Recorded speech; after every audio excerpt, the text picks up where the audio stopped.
This camera was well regarded in 2007 for being a 7.2 megapixel super zoom camera with 12 times optical zoom and a fantastic 2.5-inch large LCD.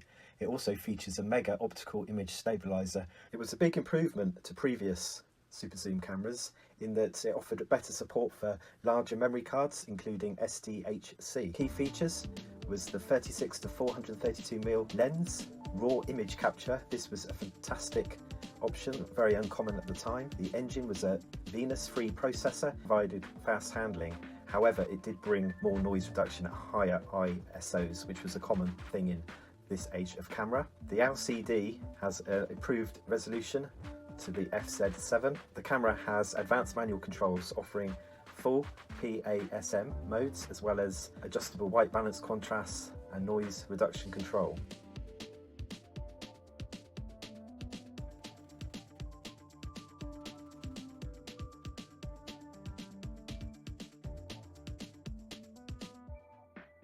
At the back of the camera is a main display as well as an electronic viewfinder where you can also adjust for people who wear glasses, which is handy. There I've pressed the button there to raise the flash, the inbuilt flash, and flash is only enabled when that is raised.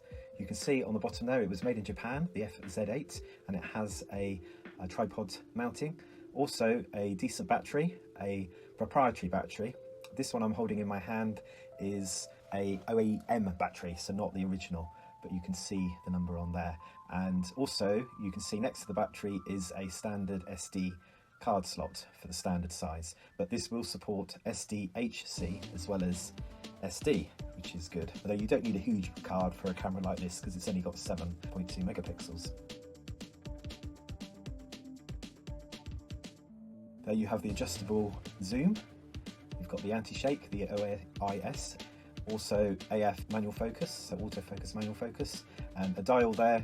It's actually in the intelligent setting, which it will set for you. You have program mode, aperture priority, shutter priority and manual. There's a film mode, there's something there for the printer, various screen modes, a favourite mode, playback mode and back to intelligent auto. Here on the back, as well as the big screen, you've got the inbuilt LCD. You can save your battery actually by pressing the button, which toggles that screen off and on.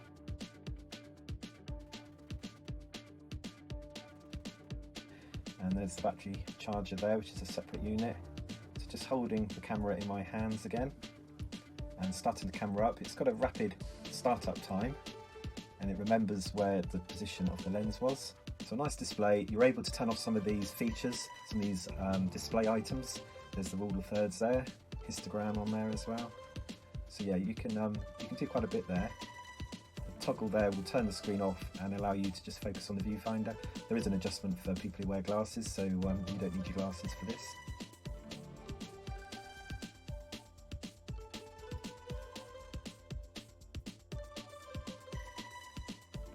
So that's handy. Pressing that button brings the standard screen back. What this lacks is a tiltable screen, so this screen is just built into the back of the camera, but it's a decent size. Not the highest resolution screens these days, but certainly good enough. And in bright light anyway, you wouldn't be using that back screen.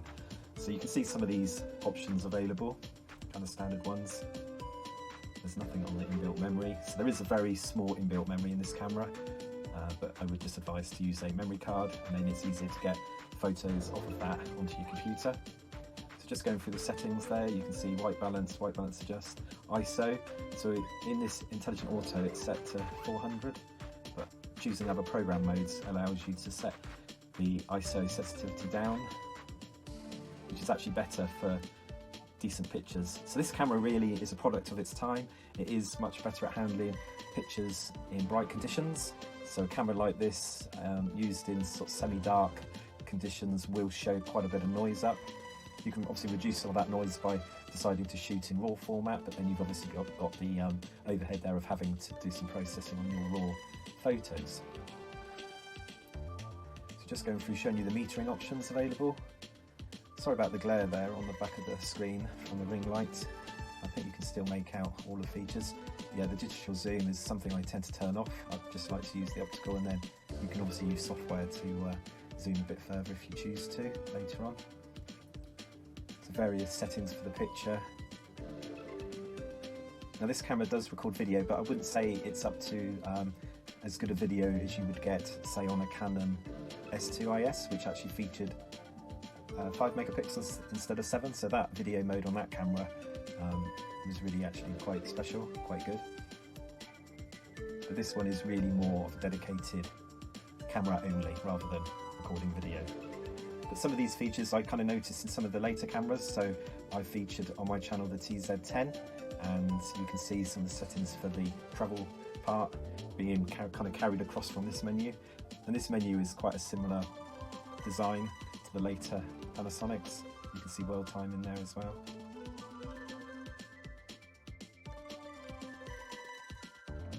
There's an option to record audio against pictures as well, so that's something that you can see flashing up there on the screen, so you can kind of audio tag your images. So it's a very smart looking camera. I would say it's a fantastic size and weight, so this is really quite a nice camera to have out and about. Like I said before, always best in bright light. You can see there you can connect it to an external screen and a power supply as well. That's the lens being zoomed in and out with the Leica branding. So not strictly a Leica lens, I would say, but it's just Panasonic have licensed the name. It's a selling point essentially for Panasonic, but the lenses weren't bad. A little bit of sort of purple fringing, as you would probably expect, a bit of distortion, but for this type of camera, not too shabby. So you're seeing a few modes on the back of the camera there.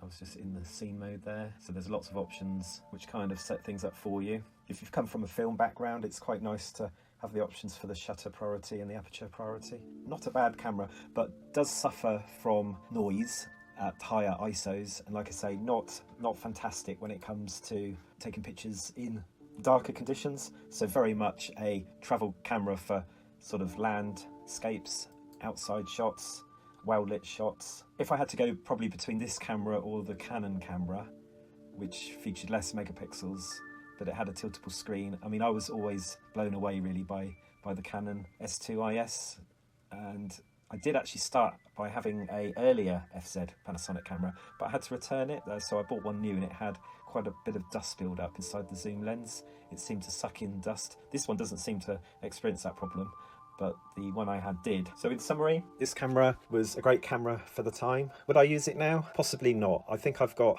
some other retro cameras that I kind of prefer. I like the Fuji Super CCD camera, the 6 megapixel sensor sort of bridge camera. That one was, that's not a bad camera, although it does experience some purple fringing on the lens, which is a bit unfortunate, but a very good camera when it comes to having one in not so great kind of daylight conditions. The other good thing about that one is it took traditional batteries as well, so if you were on the move you could always find some batteries if you ran out of power. And also I quite like the fact that the zoom wasn't electronic, it was a manual kind of zoom on that Fuji, so that in my mind was quite a nice camera, as well as what I mentioned before about the Canon S2IS being a nice camera for its clarity of shots, so very good sharp pictures out of that camera, which had less megapixels but a fantastic camera at the time. They did actually build on this, didn't they, Panasonic, and I think the way they went with some of the smaller cameras like the TZ10 for example, they really did make fantastic compact camera with a fantastic zoom lens in those smaller models. But anyway, that's just my opinion. Please can you like this video and subscribe to my channel, and I'll certainly make some more videos like this in the future.